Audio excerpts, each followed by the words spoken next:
Social media ನೋಡಿದ್ರಾ? Social ಮೀಡಿಯಾದಲ್ಲಿ ಇವತ್ತು ವೀಕ್ಷಕರಿಗೆ ಏನು ಅಭಿಪ್ರಾಯ ಇದೆ ಅನ್ನೋದು ಗೊತ್ತಾಗುತ್ತೆ. ನೋಡಿದ್ರಾ ನೀವು? ಹಾಂ, ಸೋಷಿಯಲ್ ಮೀಡಿಯಾ ನೋಡಿದೆ. ಆ್ಯಕ್ಚುಲಿ ನಾನು ಎಕ್ಸ್ಪೆಕ್ಟ್ ಮಾಡಿರಲಿಲ್ಲ ಪಾಸಿಟಿವ್ ಆಗಿ ರೆಸ್ಪಾನ್ಸ್ ಮಾಡ್ತಾರೆ ಅಂತ. ಅಂದರೆ ವೆಲ್ ಡಿಸರ್ವ್, ಇನ್ನೂ ನಿಮ್ಗಿಂತ ಡಿಸರ್ವ್ ಇಲ್ಲದೆ ಇರೋ ಕ್ಯಾಂಡಿಡೇಟ್ಸ್ ಇದ್ದಾರೆ ಮನೇಲಿ, ಅನ್ಫಿಟ್ ಡಿಸರ್ವ್ಸ್ ಇದ್ದಾರೆ, ಏನೋ ಹೇಳಿದ್ರು. It's okay. ನನಗನ್ನಿಸ್ತು ಅಟ್ಲೀಸ್ಟ್ ಜನ ನನಗೆ ಗುರ್ತಿಸ್ತಾ ಇದ್ದಾರೆ, ಜನರಿಗೆ ಗೊತ್ತಾಗಿದೆ ನನ್ನ ಪೊಟೆನ್ಷಿಯಲ್ ಏನು, ಅಥವಾ ನಾನು ಇನ್ನೂ ಆಡ್ಬೋದಿತ್ತು ಅನ್ನೋದು ಅವ್ರಿಗೆ ಐಡಿಯಾ ಇದೆ.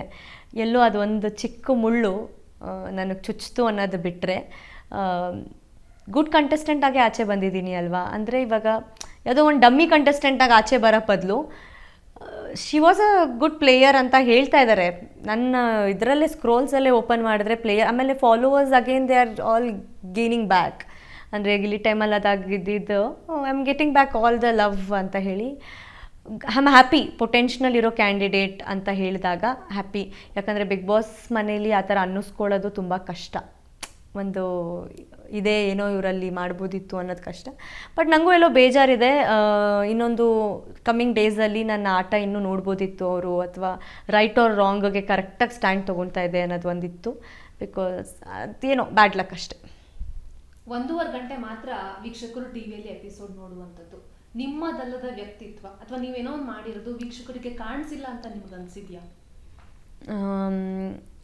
ನಂಗೆ ನಿಜವಾಗ್ಲೂ ಎಪಿಸೋಡ್ಸ್ ನೋಡಿಲ್ಲ ನಾನು ಇನ್ನೂ ಹೋಗಿ, ಯಾಕಂದರೆ ನಂಗೆ ಟೈಮ್ ಜನರ ಪ್ರತಿಕ್ರಿಯೆ ಇಲ್ಲ. ನಂಗೆ ಆ ಥರ ಸಿಚುವೇಶನ್, ಆಮೇಲೆ ಫಸ್ಟ್ ಆಫ್ ಆಲ್ ನನಗೆ ಆ ಥರ ಬಾಂಡೇ ಸಿಗಲಿಲ್ವಲ್ಲ ಮನೇಲಿ. ಈವನ್ ಲೈವ್ ನೋಡಿದ್ದಾರೆ ಜನರು. ನಾನು ಆದಷ್ಟು ಒಬ್ಬಳೇ ಇದ್ದೆ. ನನಗೆ ಆ ಥರ ಟ್ರೂ ಕನೆಕ್ಷನ್ ಬಾಂಡ್ ಸಿಗಲಿಲ್ಲ. ಒಂದು ಪ್ಯೂರ್ ಫ್ರೆಂಡ್ಶಿಪ್, ಅಂದರೆ ನಾನು ಇವ್ರನ್ನ ರಿಲೇ ಆಗ್ಬೋದು ಅನ್ನೋ ಫ್ರೆಂಡ್ಶಿಪ್ ಸಿಗಲಿಲ್ಲ. ಒಂದಷ್ಟು ಜನ ನನಗೆ ಹೋಗ್ತಾ ಹೋಗ್ತಾ ಹೆಂಗಾಗೋಯ್ತು ಅಂದರೆ, ನನ್ನ ಜೊತೆ ಕುತ್ಕೊಂಡು ಯಾರ ಜೊತೆ ಹಂಚ್ಕೊಳ್ಳಿ ನಾನು ಅಂತ ದಿನಗಳಾಗೋಯ್ತು. ಅದು ಬೇರೆ ಥರನೇ ಆಗೋಗ್ತಿತ್ತೇನೋ ಆ ಥರ. ಅಂದರೆ ಹೋದೆ, ಹಾಗೆ ಬಂದೆ. ಅಂದರೆ ಯಾವ ಮೈಂಡ್ ಸೆಟ್ಟಲ್ಲಿ ಸ್ಟ್ರಾಂಗಾಗಿ ಹೋದ್ನೋ ಬರಬೇಕಾದ್ರೂ ನನಗೆ ಅದೇ ಮೈಂಡ್ ಸೆಟ್ಟಲ್ಲಿ ಬಂದಿದ್ದೀನಿ. ಅದಕ್ಕೆ ನಾನು ಇವತ್ತು ಕುತ್ಕೊಂಡು ಇಷ್ಟು ಪಾಸಿಟಿವ್ ಆಗಿ ಮಾತಾಡ್ತಾ ಇದ್ದೀನಿ. ಅಂದರೆ ನಾನು ಎಲ್ಲೂ ಕುಗ್ಗಿಲ್ಲ, ಬಟ್ ನನ್ನ ತಪ್ಪನ್ನ ನಾನು ತಿದ್ಕೊಂಡಿದ್ದೀನಿ. ಓಕೆ, ಅದು ಇಂಪಾರ್ಟೆಂಟ್ ಇತ್ತು. ಐ ಫೀಲ್ ನಾನು ಏನು ಮಾಡಿದ್ದೀನಿ ಅನ್ನೋದನ್ನ ತೋರಿಸಿದ್ದಾರೆ. ಯಾಕಂದರೆ ಸುದೀಪ್ ಸರ್ ಹೇಳ್ತಾಯಿದ್ರು, ನೀವೇನು ಮಾಡಿದ್ದೀರಾ ಅದನ್ನೇ ಮಾತ್ರ ತೋರ್ಸೋಕ್ಕಾಗೋದು ಅಂತ ಹೇಳಿ. ಅಷ್ಟೇ ಬಂದಿದೆ ಅಂತ ಅನಿಸುತ್ತೆ.